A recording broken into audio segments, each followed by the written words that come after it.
एक बार की बात है। एक लड़का था, उसका नाम सबल था, जो नगर में रहता था।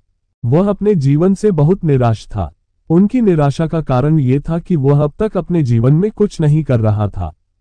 उसके माता पिता उसे ताने मारते थे कि आपके सभी मित्र कुछ न कुछ कर रहे हैं, लेकिन आप अभी भी घर बैठे हैं। दोस्तों के बीच भी अक्सर उनका मजाक उड़ाया जाता था। वह कहीं जाता तो लोग उससे पूछते कि आप क्या कर रहे हैं। उसे यह बताने में भी शर्म आ रही थी। वह कुछ नहीं कर रहा था। धीरे धीरे उसने रिश्तेदारों से मिलना जुलना कम कर दिया और लोगों से मिलना भी बंद कर दिया। वह ज्यादातर समय घर पर ही रहता है। वह अकेला रोता है और भगवान को कोसता है और अपनी किस्मत को दोष देता है। अब उसे अपना जीवन बोझ लगने लगा था। कभी कभी वह सोचता कि कब वह कुछ करने के योग्य बनेगा, और फिर वह सोचता कि जिंदा रहने से अच्छा मर जाना है। एक दिन वह अपने नगर की एक गली से गुजर रहा था।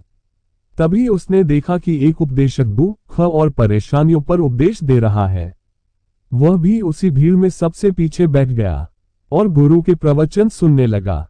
उपदेशक कह रहा था, दुख एक शिक्षक की तरह है जो हमें जीवन की सच्चाई दिखाता है और हमें जीने का सही तरीका सिखाता है। आप चाहें तो जिंदगी जीना भी सीख सकते हैं। गुरुजी उपदेश दे रहे थे कि तुम चाहो तो कुछ भी हासिल कर सकते हो, और अगर चाहो तो एक कोने में बैठकर रो सकते हो। इन सभी बातों को सबल ध्यान से सुन रहा था, लेकिन शिक्षक की यह बातें पसंद नहीं आई। उसने खड़े होकर कहा कि कुछ भी सिखाने से दुख दूर नहीं होता। इसमें केवल दर्द होता है। दुख की पीड़ा अनंत है। ऐसा लगता है कि इसके बाद कुछ होने वाला नहीं है। इससे कुछ भी फर्क नहीं पड़ता है। इसके सामने तो मौत भी छोटी लगती है। उपदेशक ने कहा, फिर तुम्हारा दुख क्या है? सबल ने उसके सामने अपनी सारी व्यथा सुनाई और पूछा, मेरे दुख का कोई उपाय है तुम्हारे पास? यह सुनकर शिक्षक मुस्कुराए और बोले, तुम उस दिन मेरे पास आओ जब आपके जीवन में वास्तविक दर्द हो। मैं आपकी समस्या का समाधान अवश्य करूंगा। ये कहकर गुरु वहां से चला गया। सबल ने सोचा, कहीं मेरा दुख नकली तो नहीं है? क्या मैं जिस दर्द से गुजर रहा हूं वह नकली है? मेरा दुख कोई नहीं समझ सकता। जब माँ बाप नहीं समझते तो गुरु क्या समझेगा? उनके दुखों से व्यथित होकर सबल ने एक फैसला लिया कि अब वह कुछ करेगा। सबल ने एक छोटा व्यवसाय शुरू किया, पर उसे सफलता नहीं मिल रही थी। लेकिन उसके घरवाले पूछते हैं कि क्या वह कुछ कोशिश कर रहा है। वह अपने व्यवसाय में लगा रहा और धीरे धीरे उन्हें सफलता मिलने लगी। फिर उसने गति पकड़ी और केवल 3 साल के अंदर ही वह एक बड़ा बिजनेसमैन बन गया। अब सबल के आसपास ऐसे कई लोग थे जो उसकी परवाह करता था, जो उससे प्यार करता था। अब उनके परिवार के सदस्य भी उसकी तारीफ करते नहीं थक रहे थे। दिन ब दिन उसके मित्रों की संख्या बढ़ती जा रही थी। अब वह अपनी जिंदगी से बहुत खुश था।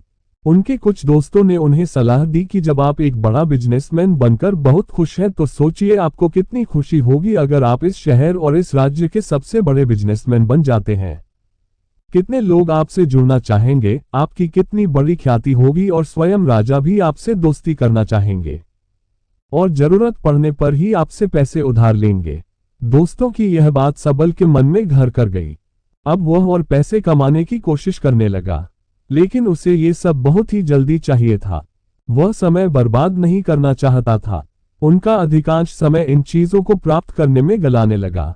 इसलिए वह ऐसे काम करने लगा जो सही नहीं था। उसने बड़ा उधार लेना शुरू कर दिया। उसके दोस्तों से पैसे की मात्रा और अधिक मुनाफा कमाने के लालच में वह अपने माल में मिलावट करने लगा। उसने अन्य व्यापारियों के खिलाफ भी साजिश रची और उन्हें डराया धमकाया। जैसा उसके दोस्त कहते थे वैसा ही करता था। वह इन तरीकों से ज्यादा पैसा कमा रहा था, पर अब उसके जीवन में पहले जैसा चैन न था। उनके मन की शांति गायब हो गई थी और वह रात को सो नहीं पाता था। वह हंगामे में रहता था।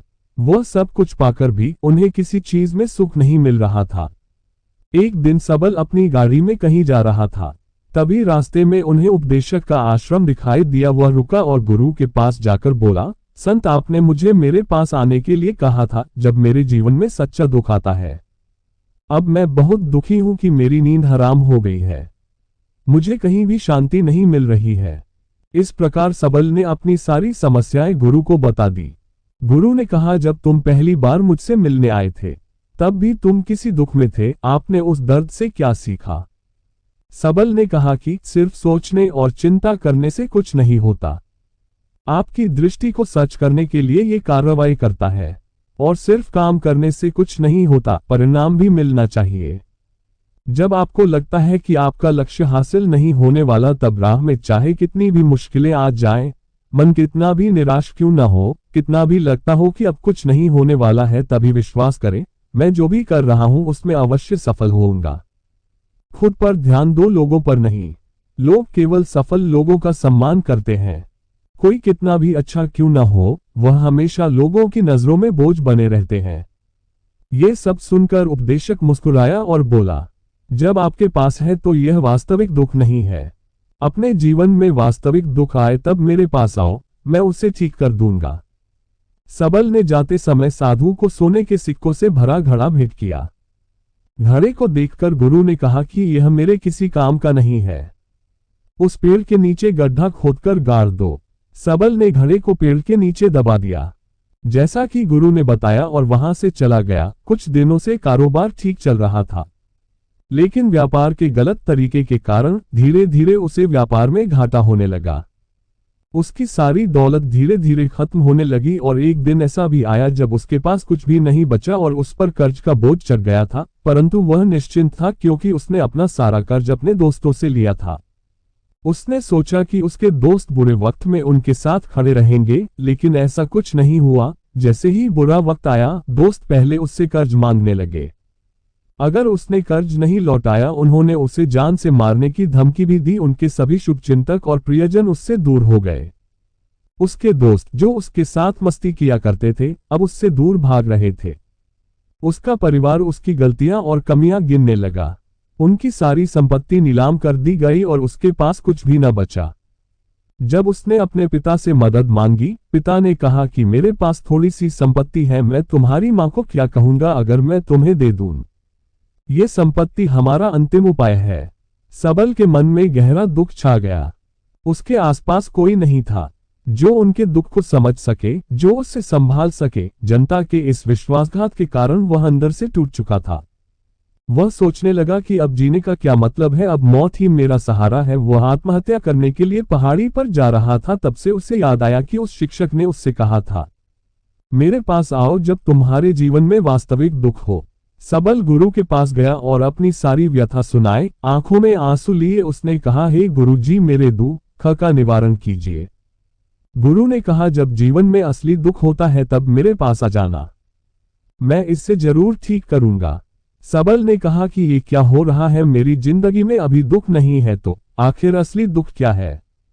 गुरुजी ने सबसे कहा कि पहले आप मुझे बताओ, आपने अपने दुख से क्या सीखा। सबल ने कहा कि मैंने वह सीखा, जो लोग हमारे जीवन में आते हैं वह हमारी सफलता और प्रगति के कारण वो हमें धोखा जरूर देंगे, क्योंकि बुरे समय में वे हमारे साथ नहीं खड़े होंगे। वे अच्छे समय में ही हमारा फायदा उठाएंगे और बुरे समय में हमें छोड़ देंगे। उन लोगों पर ही भरोसा करें जो हमारे बुरे समय में हमारे साथ खड़े रहते हैं, लेकिन ऐसे लोग बहुत कम होते हैं। लेकिन जिनके पास है उन्हें उनकी सराहना करनी चाहिए, उनका अपमान नहीं करना चाहिए। मैंने कभी भी किसी के खिलाफ साजिश नहीं रखना चाहिए। अपना काम ईमानदारी और धैर्य से करें और कभी लालची मत बनो।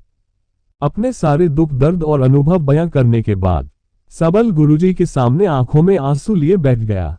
कुछ देर बाद साधु उठे और पेड़ के नीचे एक गड्ढा खोदा और घड़ा निकाल लिया, जो सोने के सिक्कों से भरा हुआ था। उसने सबल को देकर कहा, मेरे पास आओ जब तुम्हारे जीवन में वास्तविक दुख हो।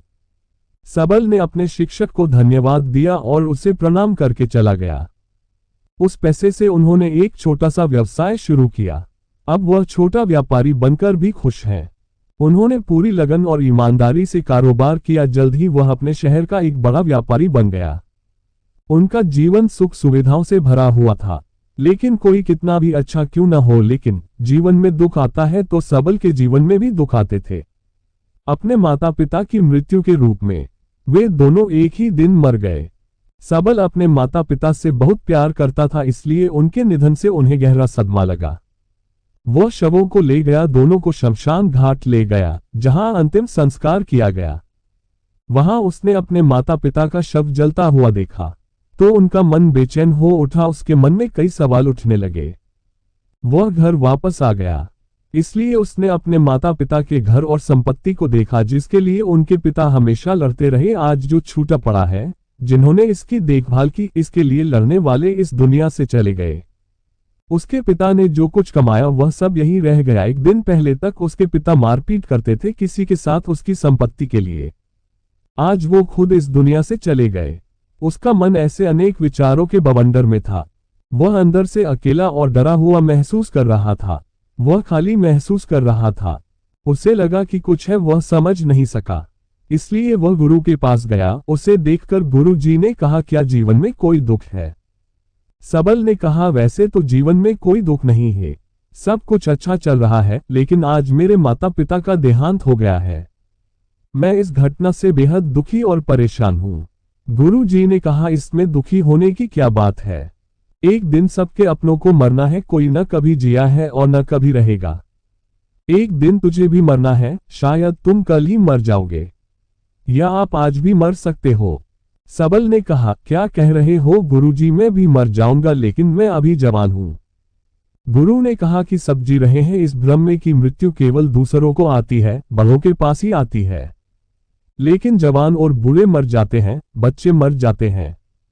मौत का उम्र से कोई लेना देना नहीं है, ये सभी को प्रभावित करता है। मास्टर जी की ये बातें सबल के मन में घर कर गईं, और वह चुपचाप चला गया। लेकिन उसका मन अभी भी बेचैन था, वह खाली महसूस कर रहा था। वह सारा दिन अपने बारे में ही सोचता रहा कि वह कौन है, वह इस दुनिया में क्यों आया है, क्या जीवन का लक्ष्य केवल चीजों को खाना और मरना है? ऐसे कई सवाल उसके दिमाग में लगातार उठ रहे थे, लेकिन उन्हें अपने किसी भी सवाल का जवाब नहीं मिल रहा था और उसका दुख दिन ब दिन बढ़ता ही जा रहा था। इसलिए कुछ दिन बाद वह फिर से गुरुजी के पास पहुंचा और बोला, हे स्वामी, मैं बहुत दुखी हूं क्योंकि मैं ये नहीं जान पा रहा हूं कि मैं कौन हूं और मैं इस दुनिया में क्यों आया। ये सुनकर गुरुजी मुस्कुराए और बोले, आज आपके जीवन में पहली बार सच्चा दुख उत्पन्न हो गया है। ये वास्तव में दुख कहलाने के लायक है। हम नहीं जानते कि हम कौन हैं, हम क्यों आए हैं, क्या करें, कैसे करना है। सबल ने अपने गुरु से कहा कि उसकी दुर्दशा दूर करो। गुरु ने कहा कि हम सभी इंसान हैं, जीवन भर संग्रह करते रहते हैं। सबल ने कहा कि सभी इंसान जीवन भर धन, सम्मान, परिवार, प्रतिष्ठा, मित्र, शत्रु आदि जमा करता है। गुरु ने पूछा, क्या हम एकत्रित की गई चीजों में से कुछ भी अपने साथ ले जा सकते हैं? सबल ने कहा, कोई भी इंसान अपने साथ कुछ भी नहीं ले जा सकता, वह सिर्फ अकेला ही जाता है। मेरे माता पिता भी अपने साथ कुछ भी नहीं लेकर गए, सब कुछ धन संपत्ति वैभव सब कुछ यहाँ पर छोड़कर गए। शिक्षक ने कहा, अब मेरी बात ध्यान से सुनो, इस संसार में हमें जो संग्रह करना चाहिए वह हम नहीं करते। चीजें हमारे सामने होती हैं, लेकिन हम उन्हें देखने की कोशिश नहीं करते। हमें इस दुनिया में जो कुछ भी इकट्ठा करना है वह हम खुद हैं। हमें खुद को जुटाना होगा ताकि जब हम मरे तो हम एकजुट हो सके और खुद को पहचानने में सक्षम होने के लिए हम अंदर बंटे हुए हैं। हम प्यार, नफरत, गुस्सा, ईर्ष्या में बंटे हुए हैं। क्रूरता, धन, स्थिति, प्रतिष्ठा, सम्मान, पहचान, धर्म, जाति, सैकड़ों हजारों ऐसी चीजों और इच्छाओं में हम विभाजित हैं और टुकड़ों में जीवन जी रहे हैं। इस विभाजन के कारण हमारी चेतना कभी एक नहीं हो सकती।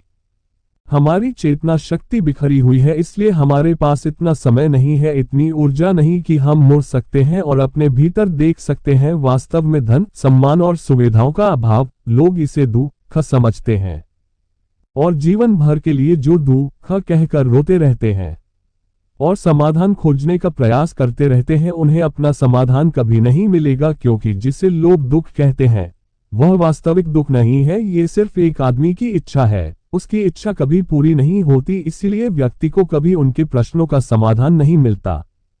इसलिए इन सब से परे, यदि आप अपने दुखों का अंतिम समाधान चाहते हैं तो सबसे पहले खुद को समेटो। इस दुनिया से अपनी ऊर्जा वापस ले लो और इकट्ठा करो। अपने आप पर ध्यान केंद्रित करो, स्वयं पर ध्यान दो। अपने मृत्यु से पहले अपने आप को जानने की कोशिश करो, बिखरो मत। सबल ने कहा, तो गुरुजी, क्या हम इस संसार को छोड़ दें? हमारी सभी इच्छाओं को मार देना चाहिए, किसी से प्रेम नहीं करना चाहिए, धन संग्रह नहीं करना चाहिए, सम्मान की आशा छोड़ देनी चाहिए। शिक्षक ने कहा कि भावनाओं और इच्छाओं ऐसे बिखरे हुए मनुष्य में से निकल आओ। जैसे कोई पत्थर पहाड़ से गिरे जिस पर पर्वत का कोई वश नहीं है सिवाय देखने के, परेशान होना और कुछ खोना वैसे ही बिखरे हुए मनुष्य की इच्छाएं बेकाबू और दर्दनाक हैं।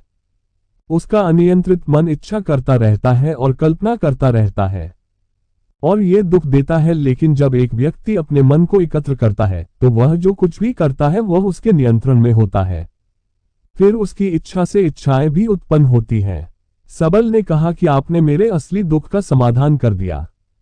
आपका बहुत बहुत धन्यवाद। अब से मैं खुद को समेटने, खुद को तराशने की कोशिश करूंगा। गुरुजी ने कहा कि मानव शरीर में